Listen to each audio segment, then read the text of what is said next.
होती है एक आदमी से जो अपनी बेटी के साथ वीकेंड की छुट्टियां मनाने निकला होता है। वो उसे खुश करना चाहता है, लेकिन उसकी बेटी केरन किसी बात से अपने डैड से नाराज होती है और पूरे रास्ते चुपचाप खिड़की से बाहर देखती रहती है। उसका डैड माहौल हल्का करने की कोशिश करता है, उससे बातें करता है, मजाक करता है ताकि उसका मूड ठीक हो जाए और ये छोटा सा ट्रिप यादगार बन सके। लेकिन रास्ते में ही उनकी गाड़ी अचानक खराब हो जाती है। मजबूर होकर वो पास के एक छोटे से टाउन में रुकते हैं। गाड़ी को एक पुराने से गैराज में ठीक करने के लिए छोड़ दिया जाता है और इंतजार करते हुए वो सामने बने एक होटल में बैठकर खाना ऑर्डर कर लेते हैं। केरन के डैड कहते हैं कि जब तक गाड़ी ठीक होती है तब तक क्यों न यहाँ कोई ऐसी जगह ढूंढी जाए जहाँ थोड़ा मजा किया जा सके। वो पास में रखा एक बड़ा सा अखबार उठाते हैं और उसमें घूमने फिरने की जगहें देखने लगते हैं। वो केरन को एक के बाद एक कई ऑप्शन बताते हैं, लेकिन वो हर चीज के लिए मना कर देती है। तभी उसके डैड की नजर एक एड पर पड़ती है, एस्केप रूम। वो उसे समझाते हैं कि ये एक ऐसा गेम होता है जहाँ कुछ लोगों को एक बंद कमरे में भेजा जाता है। वहाँ उन्हें अलग अलग पजल्स, पहेलियां और टास्क दिए जाते हैं और जब तक वो सब कुछ सही से पूरा नहीं कर लेते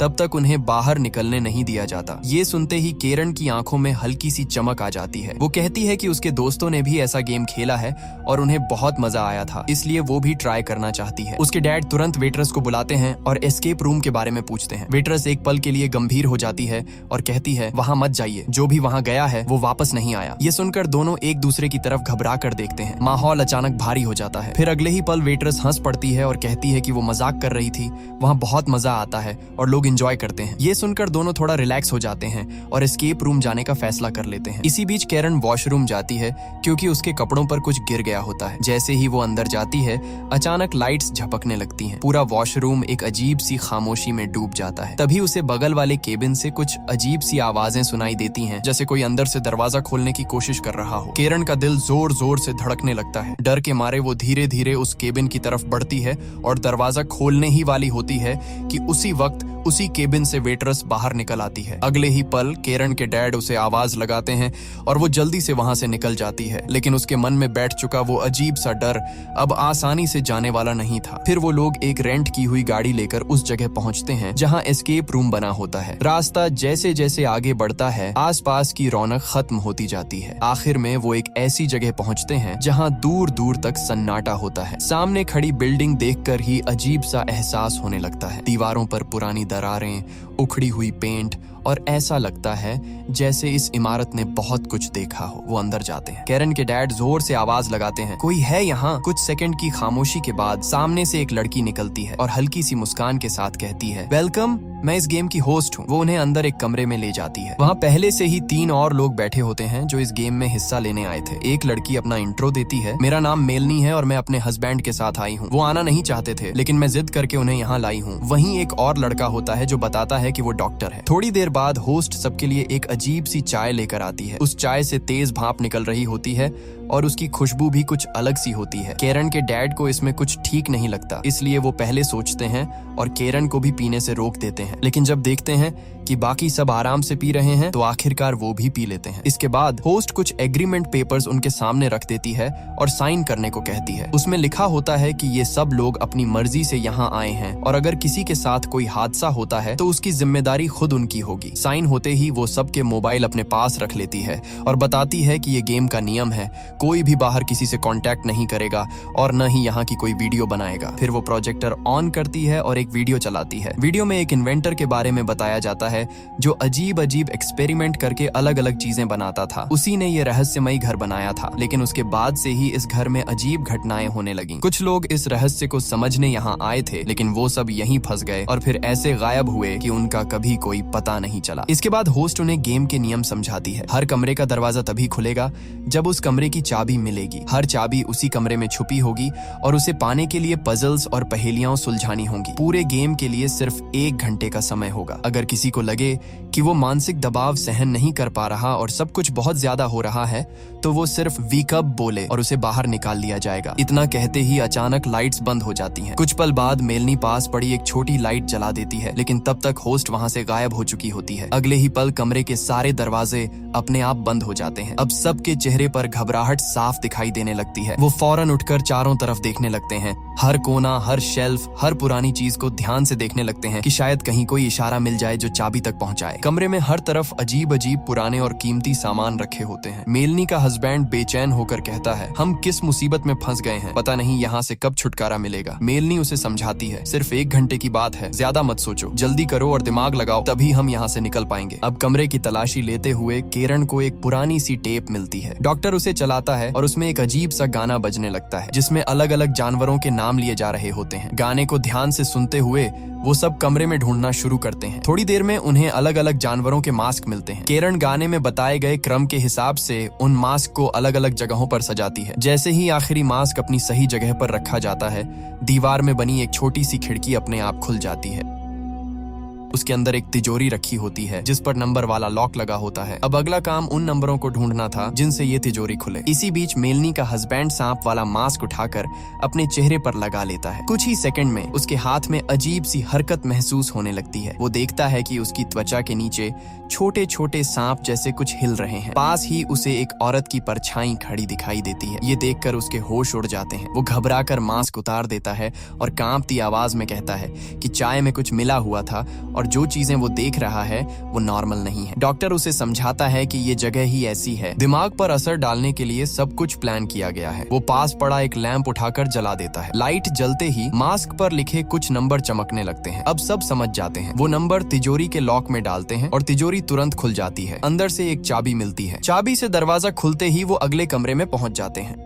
उनके अंदर जाते ही पीछे का दरवाजा अपने आप बंद हो जाता है। दीवार पर लगे टाइमर से पता चलता है कि अब उनके पास सिर्फ 50 मिनट बचे हैं। ये कमरा पहले से भी ज्यादा अजीब होता है। हर तरफ घड़ियां रखी होती हैं और कुछ अनजान सी मशीनें लगी होती हैं जिनकी आवाजें माहौल को और डरावना बना देती हैं। मेलनी एक बड़े से पुराने फोन को उठाती है और जैसे ही बात करने लगती है उसे फोन में अपनी ही आवाज सुनाई देने लगती है। वो सबको बताती है कि फोन में वही बोल रही है जो वो खुद कह रही है। फिर फोन की दूसरी तरफ से वही आवाज उससे कहती है कि वो अपने हस्बैंड से बात कराए। पहले तो उसका हस्बैंड मना कर देता है, लेकिन सबके कहने पर वो रिसीवर पकड़ लेता है। दूसरी तरफ से आवाज आती है, यहाँ से भाग जाओ, जल्दी निकलो वरना तुम मारे जा सकते हो। ये सुनते ही वो घबरा जाता है। जैसे ही वो फोन नीचे रखने लगता है उसे रिसीवर पर छोटे छोटे कीड़े रेंगते दिखाई देते हैं। अचानक उसके कान से खून निकलने लगता है। डर से उसकी हालत खराब हो जाती है। वो चीख कर कहता है कि अब वो यहाँ नहीं रह सकता। ये सब बर्दाश्त के बाहर है। बाकी लोग उसे समझाने की कोशिश करते हैं कि ये सब उनका दिमाग खराब करने के लिए किया जा रहा है, लेकिन वो किसी की नहीं सुनता। वो दरवाजे पर जाकर जोर जोर से वीक अप चिल्लाने लगता है। कुछ ही सेकंड में दरवाजा खुलता है और उसे बाहर निकाल दिया जाता है। दरवाजा फिर से अपने आप बंद हो जाता है। उसके जाने के बाद डॉक्टर कहता है कि उसे भी ये जगह ठीक नहीं लग रही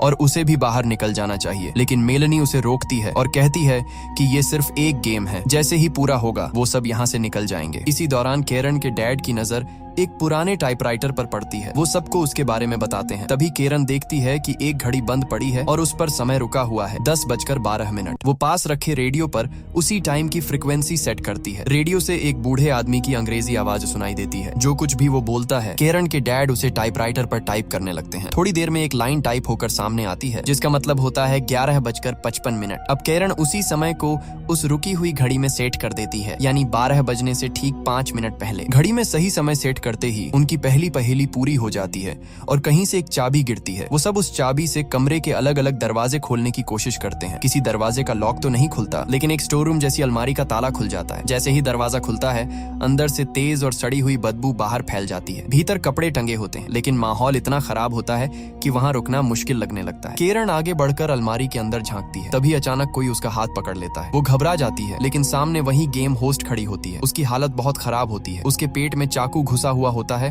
और खून बह रहा होता है। कांपती आवाज में वो बताती है कि वो इन्वेंटर इस घर में घुस आया है। वो पागल है और किसी के साथ भी कुछ भी कर सकता है। वो केरन से कहती है कि जल्दी से फाइनल मास्टर चाबी ढूंढो और यहाँ से निकल जाओ, वरना सबके साथ बहुत बुरा होगा। उसकी बात पूरी होते ही अलमारी का दरवाजा फिर से अपने आप बंद हो जाता है। ये सब देखकर बाकी लोग घबरा जाते हैं, लेकिन मेलनी इसे हल्के में लेती है। वो कहती है कि ये सब एक्टिंग है और ये भी गेम का ही हिस्सा है। वो तारीफ करते हुए कहती है कि क्या कमाल की परफॉर्मेंस है। ये सुनकर केरन के डैड का गुस्सा फूट पड़ता है। वो कहते हैं कि ये एक्टिंग नहीं थी, सब कुछ बिल्कुल असली लग रहा था और अब वो ये खेल यहीं खत्म करना चाहते हैं। वो जोर जोर से दरवाजा पीटते हैं और बाहर निकालने के लिए आवाज लगाते हैं। मेलनी उन्हें रोकने की कोशिश करती है लेकिन कोई फायदा नहीं होता, कोई दरवाजा नहीं खुलता। अब सबको समझ आ जाता है कि वो सच में फंस चुके हैं। वो इन्वेंटर सच में इस घर में है जिसने पहले होस्ट पर हमला किया और अब शायद वो इनके पीछे भी है। थोड़ी देर बाद उन्हें एहसास होता है कि इस कमरे से निकलने के लिए कोई चाबी नहीं है। बाहर जाने का सिर्फ एक ही रास्ता बचा है, दरवाजे के ऊपर बनी एक छोटी सी खिड़की जैसी जगह। वहाँ से निकलने के लिए किसी का बहुत पतला और फुर्तीला होना जरूरी था। ये काम सिर्फ केरन कर सकती थी। वो खुद आगे आती है और कहती है कि वो जाएगी। उसके डैड पहले मना करते हैं लेकिन उसकी जिद के आगे उन्हें मानना पड़ता है। डॉक्टर और उसके डैड की मदद से वो ऊपर चढ़ती है और किसी तरह उस छोटी सी जगह से बाहर निकलकर दूसरी तरफ पहुंच जाती है। दूसरी तरफ पहुंचकर वो वहां लगे सारे दरवाजे खोलने की कोशिश करती है लेकिन सब बंद होते हैं। तभी उसे वहां से किसी लड़की की परछाई गुजरती हुई दिखती है। वही लड़की उसे इशारे से अपने पीछे आने को कहती है। बिना ज्यादा सोचे कैरन उसके पीछे चल पड़ती है। दूसरी तरफ खड़े उसके डैड अपनी बेटी को आवाज लगाते रहते हैं लेकिन जब उसे कोई जवाब नहीं मिलता तो वो घबरा जाते हैं। आखिरकार वो एक भारी लकड़ी की चीज से दरवाजा तोड़ने की कोशिश करते हैं लेकिन यहाँ के दरवाजे इतने मजबूत होते हैं कि वो हिलते तक नहीं। उधर वो रहस्यमयी लड़की केरन को एक अंधेरे कमरे में ले जाती है। जैसे ही वो अंदर कदम रखती है दरवाजा अपने आप बंद हो जाता है। उसी पल जिस कमरे में केरन के डैड, मेलनी और डॉक्टर खड़े होते हैं उसका दरवाजा खुल जाता है। अब सबको समझ आने लगता है कि ये पूरा घर आपस में जुड़ा हुआ है। एक दरवाजा बंद होता है तो कहीं न कहीं दूसरा खुल जाता है। वो लड़की लगातार केरन को अपने पीछे आने का इशारा करती रहती है, डरते हुए, लेकिन मजबूर होकर केरन उसके पीछे चलती रहती है। वो उसे एक बहुत ही अजीब सी जगह पर ले जाती है जो किसी पुरानी लैब जैसी लगती है। वहाँ चारों तरफ एक्सपेरिमेंट से जुड़ी अजीब मशीनें और टूटे हुए उपकरण पड़े होते हैं। उसी अंधेरे में एक आवाज गूंजती है, मास्टर की ढूंढो। केरन डरते हुए आसपास देखने लगती है। तभी उसकी नजर एक लाश पर पड़ती है जिस पर कपड़ा डाला होता है, जैसे उसे किसी प्रयोग के लिए रखा गया हो। जैसे ही वो कपड़ा हटाती है सामने का मंजर देखकर उसकी चीख निकल जाती है। लाश की हालत इतनी खराब होती है कि उसे देखकर किसी के भी रोंगटे खड़े हो जाएं। इधर दूसरी तरफ केरन के डैड, मेलनी और डॉक्टर उसे ढूंढते हुए बाहर निकलते हैं लेकिन ये जगह किसी भूल भुलैया से कम नहीं होती। दरवाजे अपने आप खुलते और बंद होते रहते हैं और वो लोग समझ ही नहीं पाते कि किस तरफ जाना सही है। उधर केरन जैसे ही आगे बढ़ती है वो लाश अचानक गायब हो जाती है। जब वो अगले कमरे में पहुंचती है तो वहां एक कंकाल पड़ा होता है। उसी वक्त उसे अजीब और डरावनी आवाजें सुनाई देने लगती हैं, जैसे कोई गुर्रा रहा हो। डर के मारे वो तुरंत अगले कमरे में भाग जाती है और पीछे का दरवाजा बंद कर लेती है। बाहर से कोई जोर जोर से दरवाजा पीटने लगता है। डर से कांपती हुई केरन दीवार में बनी एक छोटी सी जगह में छुप जाती है जहां आम तौर पर लाशें रखी जाती थीं। कुछ ही पल में वो डरावनी आवाज वाला इंसान भी कमरे के अंदर आ जाता है। उधर जहां केरन के डैड, मेलनी और डॉक्टर होते हैं वहां का एक दरवाजा अचानक खुल जाता है और वो लोग अंदर चले जाते हैं। उनके अंदर जाते ही दरवाजा जोर से बंद हो जाता है। कमरे में एक प्रोजेक्टर और दीवार पर लगा टाइमर होता है। टाइमर देखकर पता चलता है कि अब उनके पास सिर्फ 35 मिनट बचे हैं, यानी गेम अब भी चल रही होती है। केरन के डैड गुस्से में आकर प्रोजेक्टर बंद कर देते हैं और कहते हैं कि उन्हें कोई गेम नहीं खेलनी, उनकी बेटी खो गई है और उन्हें उसे ढूंढना है। उधर केरन पर एक साथ दो खतरे मंडरा रहे होते हैं। एक तो वो जिस जगह छुपी होती है उसके पास ही एक लाश पड़ी होती है और उसी कमरे में वो डरावना इंसान भी आ चुका होता है और तभी हालात और भी भयानक हो जाते हैं। वो लाश अचानक हिलने लगती है जैसे उसमें जान आ गई हो। डर के मारे केरन की हालत बिगड़ने लगती है और उसे चक्कर सा आने लगता है। इधर डॉक्टर को एक नंबर वाला बॉक्स मिल जाता है। इसका मतलब साफ होता है कि इस बॉक्स को खोलने के लिए उन्हें इस कमरे में छुपे हुए नंबर ढूंढने होंगे। केरन के डैड कमरे की तलाशी लेते हुए पास ही बने एक और कमरे में चले जाते हैं। उसी पल उनके पीछे से एक परछाई चुपचाप गुजर जाती है लेकिन उनमें से कोई भी उसे देख नहीं पाता। केरन देखती है कि लाश में सच में जान आ चुकी है। उसका हाथ धीरे धीरे उसकी तरफ बढ़ रहा होता है। डर के मारे उसकी सांस अटकने लगती है। बहुत धीमी आवाज में वो बचाओ बचाओ कहती रहती है जैसे किसी को पुकार रही हो। इधर डॉक्टर लगातार सोच रहा होता है कि उस नंबर वाले बॉक्स के कोड आखिर मिलेंगे कहां से। अचानक उसे याद आता है कि जब वो इस कमरे में आए थे तो छत के पंखे पर कुछ नंबर लिखे हुए थे। उसे शक होता है कि शायद वही नंबर इस बॉक्स के हैं। वो लोग प्रोजेक्टर की रोशनी पंखे पर डालना चाहते हैं ताकि नंबर साफ दिखाई दें, लेकिन प्रोजेक्टर अपनी जगह से हिल नहीं सकता। तभी उनकी नजर पास रखे एक शीशे पर पड़ती है। डॉक्टर को एक तरकीब सूझती है। वो प्रोजेक्टर की रोशनी शीशे पर डालते हैं और उसका रिफ्लेक्शन पंखे पर फेंकते हैं। रोशनी पड़ते ही नंबर साफ दिखाई देने लगते हैं। वो तुरंत वही नंबर बॉक्स में डालते हैं और बॉक्स खुल जाता है। अंदर से एक नई चाबी मिलती है जो अगले कमरे की होती है। उस चाबी से दरवाजा खुलता है और कैरन के डैड और डॉक्टर बाहर निकल जाते हैं, लेकिन मेलनी वहीं रुक जाती है। उसे प्रोजेक्टर में कुछ बहुत अजीब नजर आता है। स्क्रीन पर उसी की वीडियो चल रही होती है। वो देखती है कि वो बार बार घूमकर उसी कमरे में वापस आ रही है, जैसे कोई अदृश्य ताकत उसे यहीं लौटा रही हो। वो इसे पहले तो किसी गड़बड़ी या ग्लिच समझकर नजरअंदाज कर देती है, लेकिन असल में वो टाइम लूप में फंस चुकी होती है। जैसे ही वो बाहर जाने की कोशिश करती है, वो फिर उसी कमरे में लौट आती है। उसके लिए समय वहीं अटक गया होता है। बाहर निकलते ही कैरन के डैड डॉक्टर पर भड़क जाते हैं। वो कहते हैं कि उन्हें इस सब में डॉक्टर का हाथ लग रहा है और वो उस पर शक करने लगते हैं। डॉक्टर भी गुस्से में जवाब देता है कि वो पागल नहीं है और ये सब उसने नहीं किया। उधर टाइम लूप में फंसी मेलनी को अपने हस्बैंड की लाश दिखाई देती है। उसे एहसास हो जाता है कि उसे बाहर निकाला नहीं गया था, बल्कि मार दिया गया था। ये देखकर वो पूरी तरह टूट जाती है। उसी वक्त लाश का हाथ कैरन के बहुत पास पहुंच जाता है। ठीक उसी पल डॉक्टर उस कमरे में आ जाता है और दरवाजा खोलकर कैरन को बाहर खींच लेता है। कैरन बाहर आते ही डर के मारे रो पड़ती है। उसके पीछे दरवाजा फिर से अपने आप बंद हो जाता है। कैरन डॉक्टर से पूछती है कि उसके डैड कहाँ हैं। डॉक्टर कहता है कि उसे नहीं पता। कैरन उसे बताती है कि गेम होस्ट ने कहा था कि इन्वेंटर वापस आ गया है और वो सबको मारना चाहता है। फिर वो सीधा डॉक्टर पर शक करती है और कहती है कि उसे लगता है इन्वेंटर वही है, क्योंकि उस डरावने आदमी के अलावा कोई और नहीं जानता था कि वो उस कमरे में थी। फिर भी डॉक्टर सीधे वहीं आकर उसे बचा लेता है और अकेला आया, उसके डैड को साथ नहीं लाया। डॉक्टर अपनी सफाई में कहता है कि वो उसकी चीख सुनकर आया था और ये सब बस एक गेम है। थोड़ी देर में सब खत्म हो जाएगा और उन्हें बाहर निकाल लिया जाएगा। उधर टाइम लूप में फंसी मेलनी को फिर से फोन की घंटी सुनाई देती है। वो फोन उठाती है और दूसरी तरफ अपनी ही आवाज सुनती है। बिना सोचे वो कहती है, मेरे हस्बैंड से मेरी बात कराओ। और जब दूसरी तरफ उसका हस्बैंड बोलता है तो वो उसे फिर वही चेतावनी देती है कि यहाँ से भाग जाओ, वरना तुम्हारे साथ बहुत बुरा होगा। यहाँ सब कुछ दोहराया जा रहा होता है क्योंकि मेलनी टाइम लूप में होती है। वो अपने ही 3 अलग अलग समय के रूप देख रही होती है, उसका अतीत, उसका वर्तमान और उसका आने वाला वक्त। इसलिए कई बार वही बातें, वही घटनाएं फिर से होती नजर आती हैं। अब जो पहली वाली मेलनी फोन पर अपनी ही आवाज से बात कर रही थी, वो असल में अपने फ्यूचर वाले रूप से बात कर रही थी। यानी वही मेलनी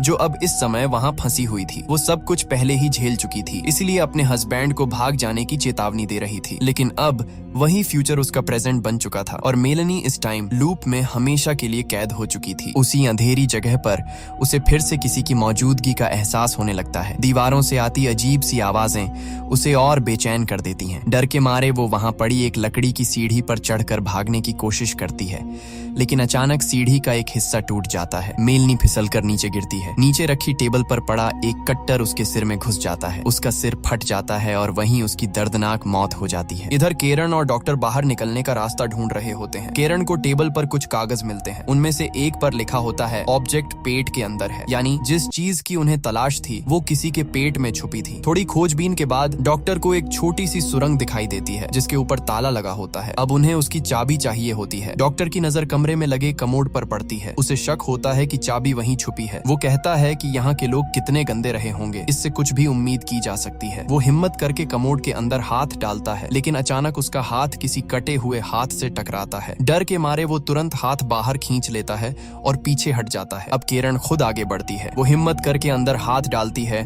और उस कटे हुए हाथ को बाहर निकालती है। वो देखती है कि वो हाथ नकली होता है। फिर वो दोबारा हाथ डालती है और इस बार उसे चाबी मिल जाती है। वो जल्दी से सुरंग का ताला खोलती है और दोनों तुरंत सुरंग के अंदर घुस जाते हैं, इस उम्मीद में कि यही बाहर जाने का रास्ता होगा। कैरन आगे चल रही होती है और डॉक्टर उसके पीछे। तभी अचानक पीछे से कोई आता है और डॉक्टर पर हमला कर देता है। वो उसे खींचकर अंधेरे में ले जाता है। कुछ ही सेकंड में डॉक्टर की चीखें गूंजने लगती हैं। उसकी आवाजें बता देती हैं कि उसे बेरहमी से मार दिया गया है। अब जो कुछ भी पहले हो चुका था उसका मतलब ये था कि अंदर जो कैरन थी वो असल में बाहर वाली कैरन का बीता हुआ रूप थी और बाहर वाली कैरन के लिए वो सब उसका आने वाला वक्त था जिसे वो पहले ही देख चुकी थी। पिछली बार की तरह इस बार भी बाहर वाली कैरन को उसके डैड की आवाज सुनाई देती है और वो वहां से चली जाती है। उसके बाद दोनों बाप बेटी बाहर निकल आते हैं। बाहर सब कुछ बिल्कुल वैसा ही होता है जैसा पहले था, जैसे कुछ हुआ ही ना हो। होटल से निकलते ही कैरन खुश होकर कहती है, डैड हमारी गाड़ी ठीक हो गई है। दोनों जल्दी से गाड़ी के पास पहुंचते हैं और अंदर बैठ जाते हैं। कैरन के डैड चाबी ढूंढते हैं, लेकिन तभी उनकी नजर गाड़ी के दरवाजे पर पड़ती है। वहाँ एक नहीं बल्कि कई अजीब तरह के ताले लगे होते हैं। ये आम ताले नहीं होते बल्कि बिल्कुल अलग और डरावने से। उसी पल उन्हें एहसास हो जाता है कि वो अभी भी इस खेल से बाहर नहीं निकले हैं। वो उस घर से तो बाहर आ चुके थे, लेकिन इस टाउन से निकलने के लिए शायद अभी और भी कई पहेलियां उन्हें सुलझानी होंगी। हो सकता है कि वो कभी यहाँ से बाहर न निकल पाए। हो सकता है कि वो भी हमेशा के लिए इसी लूप में फंसे रहें और वही अंजाम उनका भी हो जो पहले आने वालों का हुआ। यही वजह है कि इस कहानी का नाम है नो एस्केप रूम। एक बार जो इस खेल में घुस गया वो कभी पूरी तरह बाहर नहीं निकल पाया। पहले जो 5 लोग आए थे उनका भी यही हश्र हुआ था। ये सब उस पागल इन्वेंटर का बनाया हुआ खौफनाक एक्सपेरिमेंट था। उसने इस जगह को सिर्फ एक गेम नहीं बल्कि एक जाल बना दिया था। यहाँ मरने वाले लोगों की आत्माएं भी इस घर में कैद हो जाती हैं। खुद उस इन्वेंटर की आत्मा भी यहीं भटकती है और नए लोगों को अपना शिकार बनाती रहती है। जो लोग इस एस्केप रूम में मरते हैं उनकी आत्माओं को वो अपनी उस डरावनी सेना में शामिल कर लेता है ताकि उसकी आत्माओं की एक बड़ी फौज बन सके। और इसी सस्पेंस और डर के साथ ये कहानी यहीं खत्म हो जाती है।